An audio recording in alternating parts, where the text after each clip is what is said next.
Hello दोस्तों, नमस्कार। कैसे हो सभी? उम्मीद करते हैं बहुत ही अच्छे होंगे, स्वस्थ होंगे और आपकी तैयारी भी अच्छे से चल रही होगी। दोस्तों, आप सभी का हार्दिक स्वागत है हमारे इस आज के प्रैक्टिस सेट में। इस प्रैक्टिस सेट में हम डिस्कस करेंगे सीडीपी यानी बाल विकास एवं शिक्षा शास्त्र, जो आपके सीटेट एग्जाम के लिए बहुत ही इम्पोर्टेंट होने वाला है। ये प्रैक्टिस सेट में आपको प्रीवियस ईयर क्वेश्चंस मिलेंगे, कुछ इंपॉर्टेंट क्वेश्चंस जो आपके सीटेट एग्जाम के लिए बहुत ही हेल्पफुल साबित होने वाले हैं। तो चलिए देर ना करते हुए आज की क्लास को शुरू करते हैं। आपका क्वेश्चन नंबर फर्स्ट, सामान्यतः लड़के और लड़कियों में शारीरिक विकास की निम्नलिखित विशेषता प्रेक्षित की जाती है। तो ऑप्शन है आपके ए, समान आयु में दोनों में समान विकास होता है। बी, लड़के शारीरिक विकास में 2 वर्ष आगे होते हैं। सी, लड़कियां शारीरिक विकास में 2-3 वर्ष आगे होती हैं। या ऑप्शन नंबर डी, लड़कियां लड़कों से 5 वर्ष पीछे होती हैं। तो देखिए, जो आपके लड़के और लड़कियों का शारीरिक विकास होता है उसके बारे में विशेषता पूछी गई है। तो उसके बारे में जो विशेषता होती है भाई, वो होती है कि लड़कियां जो होती हैं शारीरिक विकास में 2-3 वर्ष लगभग लड़कों से आगे होती हैं। यानी कि स्टार्टिंग में जो शारीरिक विकास होता है वो लड़कियों का तेजी से होता है लड़कों की अपेक्षा। ठीक है फ्रेंड्स, 2-3 वर्ष आगे होती हैं। तो ऑप्शन नंबर सी हमारा यहाँ पर सही जवाब हो जाएगा। चलिए आगे बढ़ेंगे। क्वेश्चन नंबर 2, बच्चों के सामाजिक विकास को प्रभावित करने वाले कारक हैं। यानी कि जो बच्चों का सोशल जो डेवलपमेंट है उसको अफेक्ट करने वाले कौन से कारक होंगे? ऑप्शन ए, आर्थिक तत्व। बी, सामाजिक परिवेश जन्य तत्व। सी, शारीरिक तत्व। या डी, वंशानुगत तत्व। अब देखिए, बात किसकी हो रही है भाई? सामाजिक विकास की। भाई बात किसकी हो रही है? सामाजिक विकास की हो रही है। तो सामाजिक विकास को प्रभावित कौन करेगा? सामाजिक परिवेश जन्य तत्व। यानी कि जो सामाजिक परिवेश बनाते हैं, जो तत्व आपके समाज के आसपास आपके जो भी होते हैं, वो तत्व आपको सामाजिक विकास के प्रभाव को या उसको प्रभावित करेंगे। बिल्कुल सही बात है। जो आपका आसपास का वातावरण है, जैसे आपकी कम्युनिटी है, जो आपके मित्र यार दोस्त हैं, वो सभी उनका जो परिवेश होगा, उस सामाजिक परिवेश होगा, उनके जो आपस में भाषा विचार या उनका व्यवहार होगा, वो आप सभी को आपका जो सामाजिक विकास में वो प्रभावित करेंगे। भाई अच्छा है तो आपका भी सामाजिक विकास अच्छा होगा। और थोड़ा बुरा है, बुरी सोसाइटी में पड़ गए हो, आप बोलते हैं ना भाई बुरी संगत में पड़ना, तो वहां से आपका जो सामाजिक विकास होगा बुरा होगा, अच्छा नहीं होगा। तो यही है, जो आपके आसपास का परिवेश है, सामाजिक परिवेश है, वो आपके सामाजिक विकास को, सोशल डेवलपमेंट को प्रभावित करता है। तो ऑप्शन नंबर बी हमारा यहाँ पर सही जवाब है। चलिए आगे बढ़ेंगे। क्वेश्चन नंबर 3, निरीक्षण विधि में किया जाता है। अब निरीक्षण विधि में क्या किया जाता है भाई? ऑप्शन ए, आपका अपना अध्ययन। बी, अपने व्यवहार का अध्ययन। सी, दूसरों के व्यवहार का अध्ययन। या डी, व्यवहार विश्लेषण। तो देखिए भाई, निरीक्षण विधि में किया जाता है दूसरों के व्यवहार का अध्ययन। अब बोलते हैं ना कि भाई निरीक्षण वाले आ रहे हैं या निरीक्षण होना है उस जगह का, उस चीज का, तो उसमें क्या होता है? वो दूसरे के व्यवहार का अध्ययन होता है कि हाँ भाई, इसका जो व्यवहार है पर्टिकुलर, जिस काम के लिए इसको सौंपा गया है वो काम अच्छे से कर रहा है नहीं कर रहा, वो सभी आपका दूसरे के व्यवहार का अध्ययन करना होता है, निरीक्षण करना। ठीक है फ्रेंड्स, तो ऑप्शन नंबर सी हमारा यहाँ पर सही जवाब है। चलिए नेक्स्ट बढ़ेंगे। क्वेश्चन नंबर 4, निम्नलिखित में से कौन से कथन सही नहीं है? ऑप्शन ए, विकास क्रमबद्ध व व्यवस्थित होता है। बी, विकास केवल आनुवांशिकता से प्रभावित होता है। सी, विकास के सभी क्षेत्र एक दूसरे पर निर्भर हैं। या ऑप्शन नंबर डी, विकास की गति व्यक्तिगत होती है। तो देखिए भाई, इनमें से आपसे नहीं पूछा है कौन सा कथन सही नहीं है, तो कौन सा सही नहीं होगा? वो नहीं होगा आपका ऑप्शन नंबर बी। देखिए यहाँ पर केवल जो शब्द आ जाता है, जहां पर ये नेगेटिव सेंस देता है आपका पेडागोजी में। ठीक है फ्रेंड्स, तो विकास केवल आनुवांशिकता से प्रभावित होता है, ये बात बिल्कुल गलत है। विकास केवल आनुवांशिकता से प्रभावित नहीं होता है। विकास आपका जो आपकी आनुवांशिकता से जो मतलब पर्यावरणीय कारक होते हैं उनसे भी प्रभावित होता है। यानी कि विकास जो होता है आपका पर्यावरण और आनुवांशिकता का गुणनफल होता है। ठीक है फ्रेंड्स, तो ऑप्शन नंबर बी हमारा यहाँ पर सही जवाब है। चलिए आगे बढ़ेंगे। क्वेश्चन नंबर 5, सीखने की वह प्रक्रिया क्या कहलाती है जिसमें बच्चे स्कूल जैसी सामाजिक संस्थाओं में प्रवेश करके सीखते हैं? ऑप्शन ए, परिपक्वता।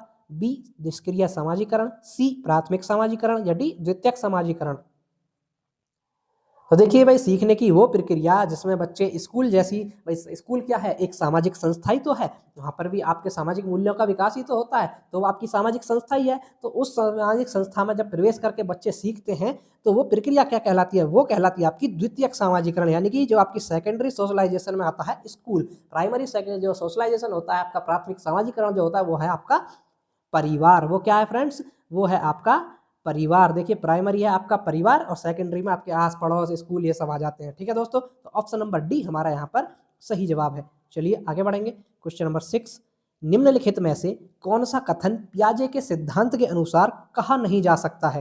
यानी कि पियाजे के सिद्धांत के अनुसार गलत है, सीधी सी बात है, यही पूछा है। तो ऑप्शन ए आपके ए, विकास गुणात्मक चरणों में होता है। बी, बच्चे अपनी दुनिया के बारे में ज्ञान का निर्माण और उपयोग करते हैं।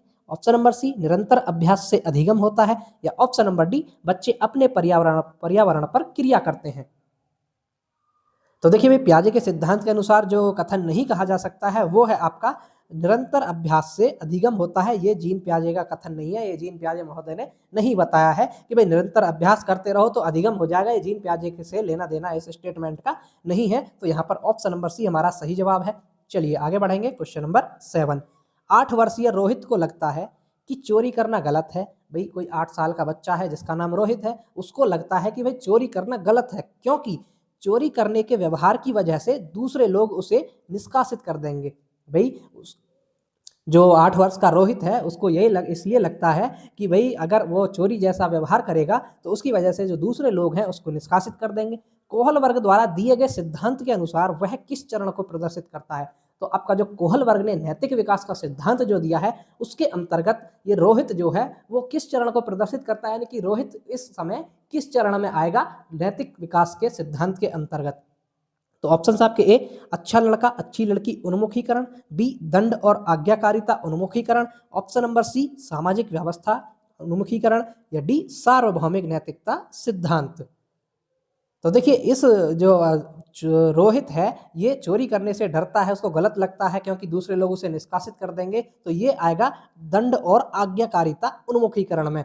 किसमें आएगा फ्रेंड्स? दंड और आज्ञाकारिता उन्मुखीकरण में आएगा। ये आपकी पहली स्टेज होती है जो आपकी पूर्व परंपरागत होती है कोहल वर्ग के द्वारा जो नैतिक विकास का सिद्धांत दिया है उसके अंतर्गत 3 है आपकी, पूर्व परंपरागत, परंपरागत और उत्तर परंपरागत। तो उसमें से ये आपका पूर्व परंपरागत में आएगा दंड और आज्ञाकारिता उन्मुखीकरण। ठीक है फ्रेंड्स, तो ऑप्शन नंबर बी हमारा यहाँ पर सही जवाब होता है। चलिए आगे बढ़ेंगे। क्वेश्चन नंबर 8, एक बड़ा बच्चा छोटे बच्चे को शब्द पहेली पूरा करने में सहायता कर रहा है। भाई मान लीजिए कोई बड़ा बच्चा है वो छोटे बच्चे को कोई शब्द पहेली है उसको पूरा करने में उसकी हेल्प कर रहा है। तो बड़ा बच्चा कहता है एक समय में एक ही शब्द भरो। बड़ा बच्चा छोटे बच्चे से बोल रहा है कि भाई एक समय में केवल एक ही शब्द भरो। तो बड़ा बच्चा क्या कर रहा है उस समय? ऑप्शन ए, रटने में छोटे बच्चे की मदद कर रहा है। बी, समझने में छोटे बच्चे की मदद कर रहा है। या ऑप्शन नंबर सी, चर्चा के माध्यम से छोटे बच्चे की मदद कर रहा है। या ऑप्शन नंबर डी, इसके फोल्डिंग कर रहा है। तो देखिए इस स्थिति में जो बड़ा बच्चा है वो आपका इसके फोल्डिंग कर रहा है। क्या कर रहा है भाई? इसके फोल्डिंग कर रहा है, उसको सहारा दे रहा है, उसको सहारा दे करके जो उसका लक्ष्य है उसको पाने में उसकी सहायता कर रहा है। तो वो आपका इसके फोल्डिंग होता है। इसका सिद्धांत आपके लेव-वाइगोत्स्की ने दिया था, सभी को पता होगा। पहाड़, ढांचा, मचान, ये इसके अन्य नाम होते हैं। ठीक है फ्रेंड्स, तो ऑप्शन नंबर डी हमारा यहाँ पर सही जवाब है। चलिए आगे बढ़ेंगे। क्वेश्चन नंबर 9, बाल केंद्रित शिक्षा के समर्थकों का मानना है कि, जो बाल केंद्रित शिक्षा के समर्थक हैं उनका मानना क्या है? ऑप्शन ए, व्यक्तिगत अनुभव अधिगम क्रिया में केंद्रीय भूमिका निभाते हैं। सी, ऑप्शन नंबर बी, कक्षा में अध्यापक के निर्देशन का आधिपत्य होना चाहिए। सी, बालकों के कक्षा से बाहर के अनुभव अधिगम में असंगत हैं। या ऑप्शन नंबर सी, बालकों से स्वयं तर्क और चिंतन की अपेक्षा नहीं की जा सकती। अब देखिए आपका जो सीटेट पेडागोजी होता है शिक्षा शास्त्र में, नेगेटिव चीज़ों के लिए कोई जगह नहीं है। ठीक है, अब देखिए ऑप्शन नंबर डी क्या कह रहा है? भाई बालक स्वयं से तर्क और चिंतन की अपेक्षा नहीं कर सकते बच्चों से। भाई क्यों नहीं कर सकते? बच्चे तो स्वयं से तर्क और चिंतन करेंगे और करना भी चाहिए, तभी तो उनका विकास होगा अच्छे से। ठीक है, तो ये ऑप्शन आपका हो गया गलत। ऑप्शन नंबर सी क्या कह रहा है आपसे? बालकों के कक्षा के बाहर के अनुभव अधिगम में असंगत है। क्यों है भाई? बालकों के कक्षा के बाहर के अनुभव तो उनको अधिगम से जोड़ते हैं। तो ये ऑप्शन भी आपका गलत हो गया। ऑप्शन नंबर बी क्या कह रहा है? कक्षा में अध्यापक के निर्देशन का आधिपत्य होना चाहिए। ये भी गलत है भाई, कक्षा में अध्यापक के निर्देशन का ही थोड़ी आधिपत्य होता है। अब ऐसे तो वो बाल केंद्रित शिक्षा कहाँ हुई, वो तो शिक्षक केंद्रित शिक्षा में बदल गई। ठीक है, तो ऑप्शन नंबर बचा क्या हमारा? ए, व्यक्तिगत अनुभव अधिगम प्रक्रिया में केंद्रीय भूमिका निभाते हैं। यानी कि जो व्यक्तिगत अनुभव है उस बच्चे के वो अधिगम प्रक्रिया में उसकी केंद्रीय भूमिका निभाते हैं, उससे बच्चा जल्दी सीख पाता है। तो ऑप्शन नंबर ए हमारा यहाँ पर सही जवाब है। चलिए आगे बढ़ेंगे। क्वेश्चन नंबर 10, एक सृजनवादी कक्षा में एक शिक्षक है। यानी सृजनवादी कक्षा में शिक्षक क्या है? ऑप्शन ए, प्रजातांत्रिक अधिगम समूह का नेता। बी, कक्षा में अनुशासन नियंत्रक। सी, प्रजातांत्रिक समूह का निर्माता। या ऑप्शन नंबर डी, कक्षा में अनुशासन प्रबंधक। तो देखिए एक सृजनवादी कक्षा में जो शिक्षक होता है वो होता है एक प्रजातांत्रिक अधिगम समूह का नेता, यानी कि उसे नेतृत्व करना होता है प्रजातांत्रिक के तौर पर। सभी बच्चे स्वतंत्र हैं अपने पढ़ने और सीखने के लिए, जिसको जो आपका शिक्षक होता है उसको समूह का नेता एज ए लीडर के रूप में कार्य करना होता है। ठीक है फ्रेंड्स, तो ऑप्शन नंबर ए हमारा यहाँ पर सही जवाब है। चलिए नेक्स्ट पढ़ेंगे क्वेश्चन नंबर 11।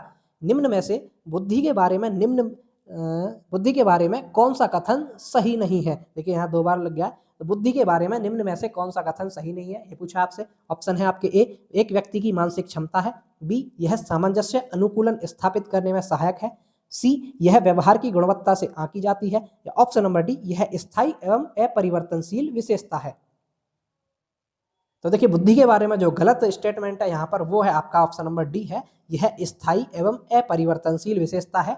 यही आपका स्टेटमेंट जो है गलत है, क्योंकि बुद्धि जो होती है बुद्धि अस्थायी होती है और परिवर्तनशील होती है, क्योंकि बुद्धि जो है समय के परिस्थिति के अकॉर्डिंग बदलती रहती है आपकी। ठीक है, परिस्थिति के अकॉर्डिंग कार्य करती है, तो परिवर्तनशील होती है और अस्थायी होती है। तो ऑप्शन नंबर डी हमारा यहाँ पर सही जवाब था। चलिए आगे बढ़ेंगे क्वेश्चन नंबर 12।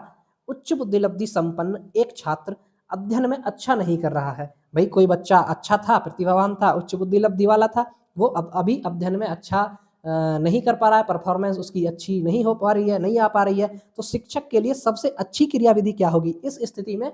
आपको शिक्षक हैं तो आपके लिए अच्छी जो क्रिया होगी वो विधि कौन सी होगी? ऑप्शन ए, उसके बेहतर निष्पादन तक प्रतीक्षा करना है कि भाई हाँ वो अच्छा परफॉर्मेंस देगा तब तक आप प्रतीक्षा करेंगे, वेट करते रहेंगे। नहीं करना है, ऐसा नहीं करना है आपको। ऑप्शन नंबर बी, उसकी न्यून उपलब्धि के लिए कारणों की खोज करना।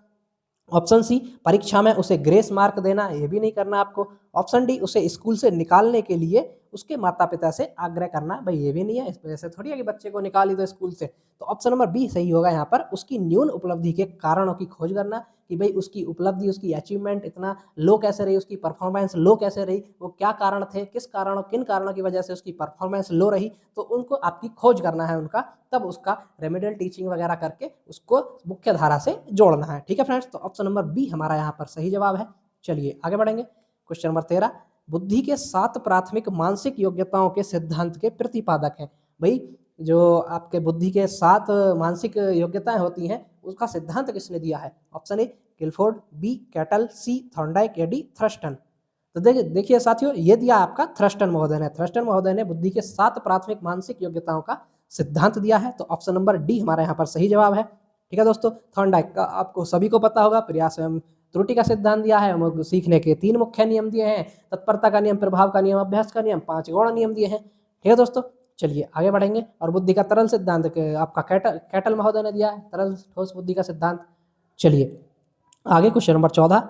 जब सोचने की प्रक्रिया किसी भाषा द्वारा प्रभावित होती है तो ऐसी स्थितियों को कहते हैं। भाई आप सोच रहे हैं, आपकी सोचने की प्रक्रिया किसी भी भाषा, भाई भाषा कोई भी हो सकती है, हिंदी, इंग्लिश, मलयालम, तेलुगु, कन्नड़, जो भी आप यूज करते हो, जब सोचने की प्रक्रिया किसी भाषा द्वारा प्रभावित होती है, आपकी भाषा द्वारा सोचने की प्रक्रिया प्रभावित हुई, तो ऐसी स्थिति को क्या कहा जाएगा? ऑप्शन ए संस्कृति प्रभावित, बी भाषा निर्धारित, सी संज्ञानात्मक पक्ष या डी सामाजिक भाष्य उद्धृत। तो देखिए ऐसी स्थिति को कहा जाएगा भाषा निर्धारित, क्योंकि वो सोचने की प्रक्रिया आपकी भाषा से प्रभावित हुई है तो वो भाषा निर्धारित कही जाएगी। ठीक है दोस्तों, तो ऑप्शन नंबर बी हमारा यहाँ पर सही जवाब है। चलिए नेक्स्ट बढ़ेंगे क्वेश्चन नंबर 15। निम्नलिखित में से कौन सा विकल्प विद्यार्थियों की सोच को सुसाध्य नहीं करता है? अब देखिए ये नहीं, बहुत ही ध्यान से पढ़ना है आपको, भाई जल्दबाजी नहीं करनी है, वरना नहीं पढ़ पाते हैं और आपका आंसर गलत हो सकता है ऐसी स्थिति में। तो क्वेश्चन को ध्यानपूर्वक पढ़ना है। ऑप्शन है आपके ए सक्रिय भागीदारी, बी सार्थक गतिविधियां, सी निष्क्रिय सुनना या डी सामाजिक भागीदारी। तो देखिए आपका नहीं पूछा है तो नहीं है आपका निष्क्रिय सुनना है। अब आप भाई छात्र एक्टिव ही नहीं है, वो निष्क्रिय है, आराम से बस सुन रहा है, तो उसमें जो है उसकी सोच सुसाध्य नहीं होगी। तो ऑप्शन नंबर सी हमारा यहाँ पर बिल्कुल सही जवाब हो जाएगा। चलिए आगे बढ़ेंगे क्वेश्चन नंबर 16। एक शिक्षक को स्कूल में प्रथम बार आए विशेष आवश्यकता वाले बच्चे के साथ करना चाहिए। भाई आप शिक्षक हैं और आपके स्कूल में पहली बार कोई आपका स्पेशल नीड्स वाला बच्चा आया, विशेष आवश्यकता वाला बच्चा आया, तो आपको उस बच्चे के साथ क्या करना है, आपसे ये पूछा गया है। ऑप्शन आपके ए उसकी विशेष आवश्यकता के अनुसार विशेष स्कूल में जाने की सलाह, बी अन्य बच्चों से अलग करना, सी बच्चे के अभिभावक से सहयोगी योजना पर चर्चा या डी बच्चे की विशेष आवश्यकता के स्तर की जांच के लिए प्रवेश परीक्षा। तो देखिए आपको करना है कि बच्चे के अभिभावक से सहयोगी योजना पर चर्चा करनी है कि बच्चे के अभिभावक को बुलाना है, आप बच्चा अभिभावक के साथ आया है, अब तो उन अभिभावकों से आपको सहयोगी योजना पर चर्चा करनी है कि भाई हाँ, इस बच्चे को भी मुख्य धारा में आपको समावेशी कक्षा के तहत पढ़ाना होगा, सामान्य बच्चों के साथ बैठा करके, और मुख्य धारा से कैसे जोड़ सकते हैं, क्या क्या उसकी ज़रूरतें होंगी, क्या क्या उस समस्या आएंगी, उसका समाधान कैसे है। तो उस सहयोगी योजना पर चर्चा करना आपको, ऑप्शन नंबर सी सही होगा यहाँ पर। ठीक है दोस्तों, चलिए नेक्स्ट बढ़ेंगे। क्वेश्चन नंबर 17, मानसिक रूप से पिछड़े बालकों के लिए निम्न में से कौन सी व्यूह रचना कार्य करेगी।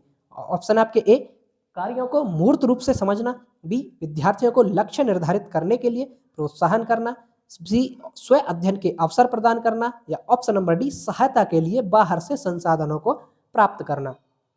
तो देखिए मानसिक रूप से पिछड़े हुए बच्चों के लिए जो कार्य करेगी, कार्यों को मूर्त रूप से समझना या समझाना। भाई कोई भी कार्य है, कोई भी आप एक्टिविटी करा रहे हैं, कोई आप लर्निंग करा रहे हैं, कोई पढ़ा रहे हैं कुछ, तो उनको जो मानसिक रूप से पिछड़े बच्चे हैं उनको मूर्त रूप से समझाइए। मूर्त रूप से बच्चे को जल्दी अच्छे से समझ आ जाएगा। भाई मानसिक रूप से पिछड़े हुए हैं, एकदम से चीज़ों को कैच नहीं कर पाते, तो उनको मूर्त रूप से समझाइए, वो क्रिया आपकी सबसे अच्छी बेस्ट होगी उनके लिए। ठीक है दोस्तों, तो ऑप्शन नंबर ए हमारा यहाँ पर सही जवाब है। चलिए नेक्स्ट क्वेश्चन नंबर 18, एक विद्यार्थी द्वारा की गई त्रुटियों के उत्तर में प्रत्युत्तर के लिए सर्वाधिक प्रभावी योजना क्या है। यानी कि भाई किसी बच्चे ने त्रुटि की, उसके त्रुटि के उत्तर में आपको प्रत्युत्तर देना है, तो उसमें सबसे प्रभावी योजना क्या होगी। ऑप्शन ए, सीधे तौर पर बच्चे को उत्तर बताना, बी, बिना किसी टिप्पणी के अंक कम करना, सी, विद्यार्थियों को प्रश्न हल करने की प्रक्रिया पर चिंतन करने के लिए कहना, या ऑप्शन नंबर डी, विद्यार्थी को दूसरे के समक्ष तिरस्कृत करना। तो देखिए साथियों, यहाँ पर आपका सही जवाब होगा ऑप्शन नंबर सी, विद्यार्थियों को प्रश्न हल करने की प्रक्रिया पर चिंतन करने के लिए कहना। भाई उसने त्रुटि करी, तो विद्यार्थी से जो प्रश्न है उसको हल करने की प्रक्रिया पर दोबारा से चिंतन करने के लिए कहना है कि इस पर चिंतन कीजिए, आपने किस किस प्रक्रिया से किया, कैसे किया है। ठीक है दोस्तों, तो ऑप्शन नंबर सी हमारा यहाँ पर सही जवाब है। चलिए आगे बढ़ेंगे। क्वेश्चन नंबर 19, संवेग क्या है। अब भाई आपका संवेग क्या है, इमोशंस क्या होते हैं। ऑप्शन ए, प्यार व स्नेह, बी, क्रोध व भय, सी, उत्तेजना या भावों में परिवर्तन, या डी, इनमें से कोई नहीं। तो देखिए आपके इमोशंस होते हैं उत्तेजना या भावों में परिवर्तन। भाई संवेग यही तो होता है, इमोशंस यही तो होता है। एक तरह एकदम से किसी चीज़ को देख के रोना आ गया, किसी को हंसी आ गई, है ना, कि एकदम से किसी चीज़ को देख के दुखी हो गए, तो ये भावों में ही तो परिवर्तन हुआ। या किसी ऐसे कार्य को देख लिया कि आप उत्साहित हो गए एकदम से, तो उत्तेजना हुई। तो किसी जो संवेग होते हैं वो आपके उत्तेजना या भाव में परिवर्तन होता है। ठीक है दोस्तों, तो ऑप्शन नंबर सी हमारा सही जवाब है। चलिए नेक्स्ट क्वेश्चन नंबर 20, निम्न में से कौन सा कथन आंतरिक अभिप्रेरणा का उदाहरण है। ऑप्शन ए, मैं प्रशंसा पाने के लिए यह कार्य करूंगा, बी, मैं सजा से बचने के लिए यह कार्य करूंगा, ऑप्शन नंबर सी, मैं यह कार्य इसलिए करूंगा ताकि दूसरे लोग मेरी अच्छी छवि बने, या मेरे दूसरे लोगों में मेरी अच्छी छवि बन जाए, ऑप्शन नंबर डी, मैं यह कार्य करूंगा क्योंकि मुझे इसे करने में आनंद आता है। अब देखिए आपसे पूछा आंतरिक प्रेरणा, यानी कि बाह्य प्रेरणा नहीं, बाह्य कारक के द्वारा आपको मोटिवेशन नहीं होना है, मोटिवेट नहीं होना है आपको। आंतरिक प्रेरणा, आंतरिक कारक के द्वारा जो आप मोटिवेट होते हैं वो आपकी आंतरिक प्रेरणा होती है। तो आंतरिक प्रेरणा है यहाँ पर ऑप्शन नंबर डी में, कि मैं यह कार्य करूंगा क्योंकि मुझे इसे करने में आनंद आता है। भाई आनंद अंदर से आ रहा है, आपका आंतरिक प्रेरणा हुई है। आंतरिक प्रेरणा का उदाहरण होगा ऑप्शन नंबर डी। ठीक है दोस्तों, चलिए ये थी हमारी आज की क्लास। आपको क्लास कैसी लगी कमेंट करके जरूर बताइएगा। जो भी साथी चैनल पर पहली बार आए हैं कृपया चैनल को सब्सक्राइब कर लें, ताकि ऐसी इन्फॉर्मेटिव क्लासेस और वीडियोज आपको डेली मिलती रहे। तो चलिए मिलते हैं नेक्स्ट वीडियो में, तब तक के लिए धन्यवाद।